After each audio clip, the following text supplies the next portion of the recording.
I'm Nick Altmeyer with linkinglewiscounty.com. We're here this afternoon with Ricky Taylor. Ricky's a candidate for Lewis County Legislator in District 1. District 1 encompasses all of the town of Diana and the northern portion of the town of Croghan. Ricky's a resident of the Lake Bonaparte area. He's been a town of Diana councilman since 1998. He's also a member of the Lake Bonaparte Conservation Club, and he's worked on the committee with the Harrisville Community Fest. Ricky will be appearing on the Democratic Party line on the November 7th ballot, and we invited Ricky in just to talk about his candidacy a little bit this afternoon. Just general overview before we get into some of the questions that we were going to talk about today. If you wanted to talk a little bit about some of the reasons that you decided to run and what some of your goals might be. Well, first of all, I decided there was a good time to run. I thought about it 4 years ago, and then I decided I didn't want to run against Bill Hathaway. So when he resigned, I thought this is a perfect opportunity, and I'd like to step up and do the job. Somebody needs to be there, and I figured I'd be that guy. Okay. Well, we put together some questions that any of the legislative candidates that wanted to do an interview, we kind of put together a list that all of you would ask the same questions. Just for transparency, we are letting you see the questions beforehand, so you guys can kind of have, you're not caught on the spot, and you can kind of have an informed answer on what we're talking about here. So I guess we'll lead off with wind power. With multiple wind turbine projects proposed in the county, the board has recently taken the position that while they support Fort Drum, they would like to see the state's Article 10 site review process run its course for each project instead of making a blanket statement for or against wind turbines in general. What's your position on the wind turbine issue in Lewis County? Wind turbines have been great for the county, but I firmly believe that they should all be treated individually and gone through the process. Everyone, I'd hate to see anything happen with Fort Drum. That's definitely the biggest issue. Yeah. But they've been great for the county so far. So pretty much it sounds like you're in line with the current position that the current board has taken, where they're on board with the site review process, and obviously they don't want to harm Fort Drum, but they would like to see each project individually go through the process and a determination made that way. Definitely. Definitely. Education, higher education is another big issue in the county.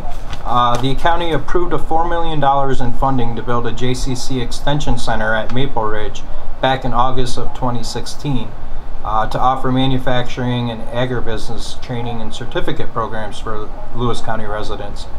The project's kind of stalled at the moment while the county and JCC work out an operating agreement. How important do you feel it is for Lewis County to support and improve higher education opportunities? Oh, I definitely think Lewis County needs to improve the educational facilities. It's great. We got to keep our young people here.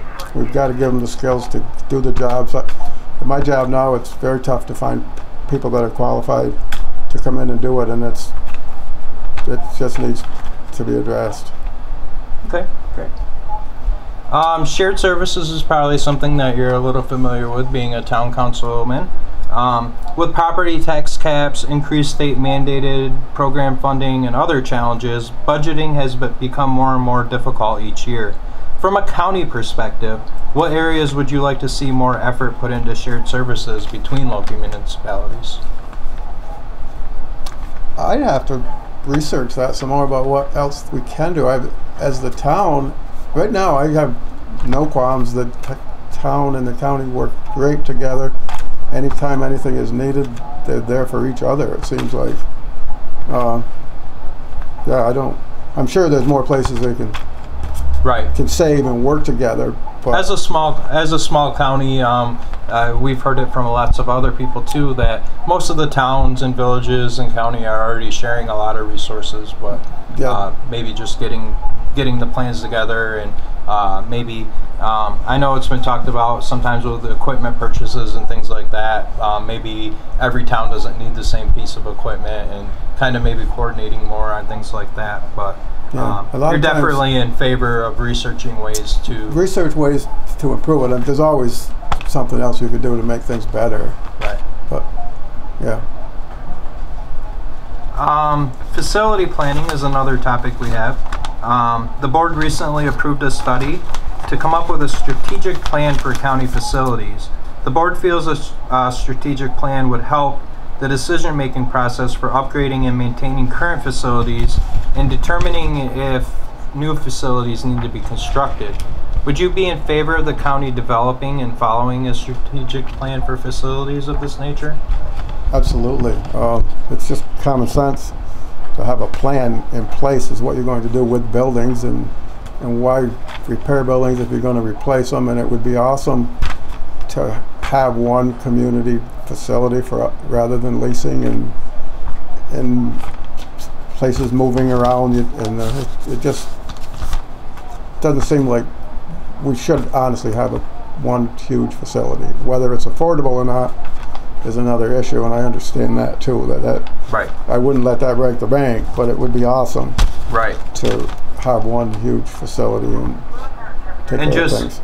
Just following some kind of plan in general and having a plan to go by makes sense. Sense, absolutely. Yeah. Yes.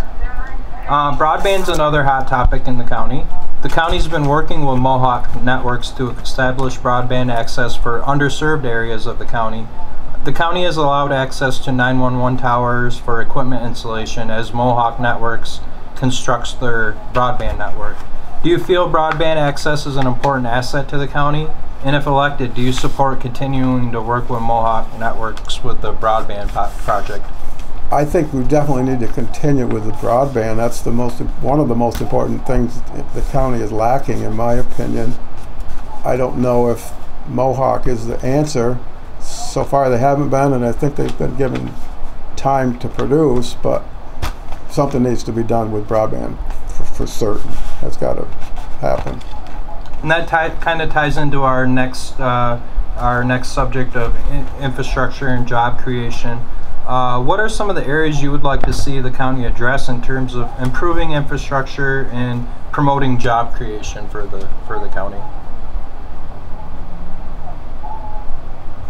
I don't know. I guess I should have. I didn't research that one. Okay. Some of the topics that led to that question were with the craft expansion and it's not so much a county issue, but with the infrastructure in the village not being able to handle the filtration of the water used by craft at the beginning. I know the county is proposing building a business park up across from the hospital. And a report recently came out from the comptroller's office on the state of the bridges in Lewis County. Yeah. I think that was about 23% that had some deficiencies. So as far as when we're talking infrastructure and things like that, from a county standpoint, do you think more needs to be invested in infrastructure, and what would some of the priorities maybe be as far as kind of bringing some of the roads and bridges up to standards? More needs to be addressed in the bridges issues, definitely. Okay. And as far as things that, is there anything you can think of or that you would be looking at if you were elected as far as helping to promote and create? What kind of things can the county do to create jobs in the area? And I know we work with the IDA. The county works with the IDA and has an economic development office. And as far as bringing in, obviously, Craft just recently added 150 jobs or so with the wind projects. They're bringing in some jobs and things along that nature. So just kind of keeping the course of where we are now. And okay. Employee health insurance in the hospital, that's always kind of an issue for discussion during legislative races. Increases in healthcare insurance costs for county employees have been a steady line item increase in the budget. Obviously, the county is on a self-funded health system. Basically, what they take in is kind of what they're paying out right now is kind of exceeding what they've been taking in. They implemented 10% rate increases every 6 months, and with the county picking up a large tab of health insurance premiums for employees, that 10% rate increase is not only hitting the employees, but that's adding to the county budget as well every time that goes up 10%. I know in the last quarter the fund did see a little bit of a level out, and they actually did take in more money than they paid out, so that issue's kind of working on resolving itself. But is there any ideas? What ideas would you bring to the table to address the rising costs associated with the county's insurance program? And also, kind of on a separate note, how important do you feel it is for the county to retain ownership of the hospital? Back a few years ago, the hospital did have some financial troubles. They seem to be on better financial standing now. There's always kind of been the debate with whether it should remain a county-owned facility or go private, and so that's always something we kind of like to ask about. Right now, I'm in favor of keeping the hospital a county-owned facility.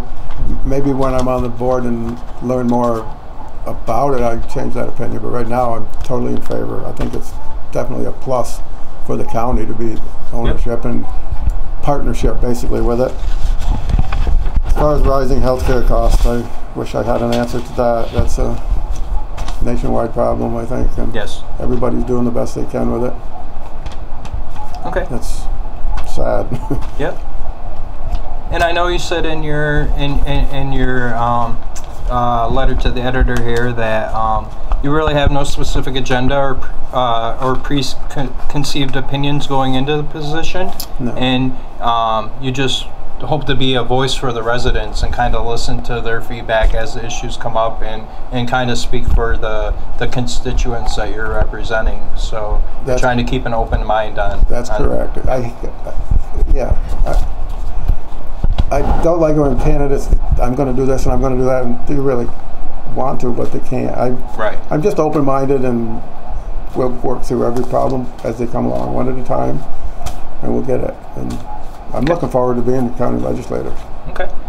Well, is there anything else that you want to tell the voters before they go out to vote on November 7th? Please just come out and vote. That's my biggest concern, is low turnout. If it's a good turnout, I'm confident I will be elected. Please come out and vote.